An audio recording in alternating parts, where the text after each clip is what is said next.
Israel के उड़े होश, ईरान के पास परमाणु पावर।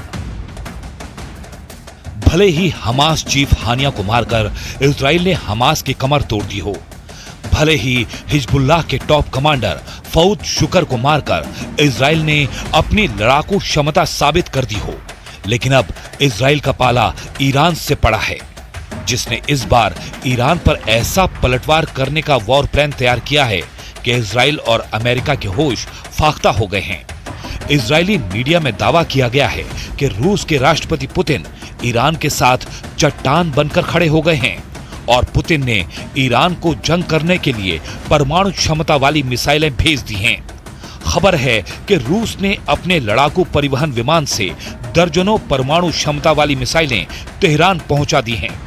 दावा तो यहां तक किया जा रहा है कि अगर तेहरान ने इनमें से एक भी मिसाइल से इजराइल पर हमला किया तो इजराइल का विनाश कोई नहीं रोक सकता। आप जरा इन तस्वीरों को देखिए। रूस के पूर्व रक्षा मंत्री और वर्तमान में रूसी संघ की सुरक्षा परिषद के सचिव सरगेई शोइगु तेहरान में जिस वक्त ईरान की IRGC के commander major general Mohammad Bagheri से मिल रहे थे, उस वक्त किसी को अंदाजा नहीं था कि रूस ने इजराइल ईरान युद्ध में कितना बड़ा खेल कर दिया है। इजरायली मीडिया का दावा है कि ईरान की राजधानी तेहरान में एक गुप्त मीटिंग हुई है, जिसमें रूस ने तुरंत ही ईरान की सभी मांगे मान ली हैं। दावा किया गया है कि रूस की तरफ से पूर्व रक्षा मंत्री सरगेई शोइगु ने IRGC के top commander major general Mohammad Bagheri से मुलाकात की और उन्हें परमाणु क्षमता वाली मिसाइलें देने का रास्ता साफ कर दिया। दावा किया जा रहा है कि राष्ट्रपति पुतिन के आदेश के बाद सैन्य परिवहन विमान 1L-76 ने रूस से उड़ान भरी, जिसने ईरान के गुप्त ठिकाने पर रूसी मिसाइलें इस्कंदर को ईरान पहुंचा दिया है। इसके अलावा रूस ने ईरान को उपग्रह नेविगेशन सिस्टम मरमस्क BNEWS भी दे दिया है। रूस की इस्कंदर परमाणु क्षमता वाली मिसाइल कुछ मिनट में ही तैयार की जा सकती है। इस मिसाइल के मिलने से ईरान अब इजराइल में घुसकर कभी भी हमला कर सकता है, जबकि रूस का उपग्रह नेविगेशन सिस्टम मरमस्क BNEWS ईरान को ऐसी क्षमता देगा कि इजराइल के लड़ाकू जेट और मिसाइलें हमला तक नहीं कर पाएंगी।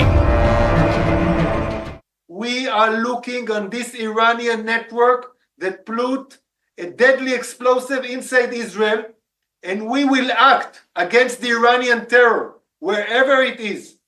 We will not expect, we will not get any Iranian explosive devices here and not do anything. We will act determinedly against the Iranian terror wherever it is.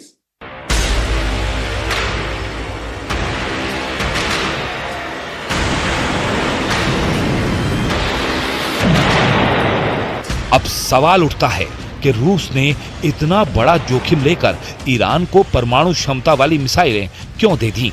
तो इसका सीधा सा जवाब है, ईरान ने अपने देश को वजूद पर रखकर यूक्रेन युद्ध में रूस की जबरदस्त सैन्य मदद की है। जंग में ईरान रूस की 900 दिनों से मदद कर रहा है। अब तक ईरान रूस को हजारों रॉकेट, सैकड़ों आत्मघाती ड्रोन दे चुका है, जिसमें शाहिद और मुहाजिर सीरीज के ड्रोन भी शामिल हैं। रूस को ईरानी हथियारों से यूक्रेन को तबाह करने में जबरदस्त मदद मिली। यहां तक कि नेटो और अमेरिका के हथियारों को भी रूस ने ईरानी हथियारों से उड़ाया। लेकिन अब ईरान की राजधानी में जिस तरह से हमास चीफ हानिया को मारा गया है, तो रूस ने ईरान की जमकर मदद करने का वादा पूरा करना शुरू कर दिया है। जरा देखिए रूस के हथियार कैसे ईरान के लिए ब्रह्मास्त्र बनने जा रहे हैं।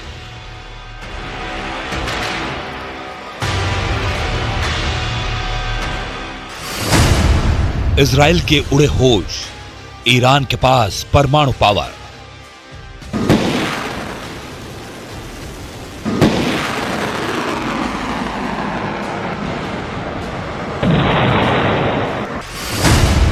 ईरान की मिसाइल जरूरतों के मद्देनजर उसे रूस ने इस्कंदर मिसाइलें दी हैं।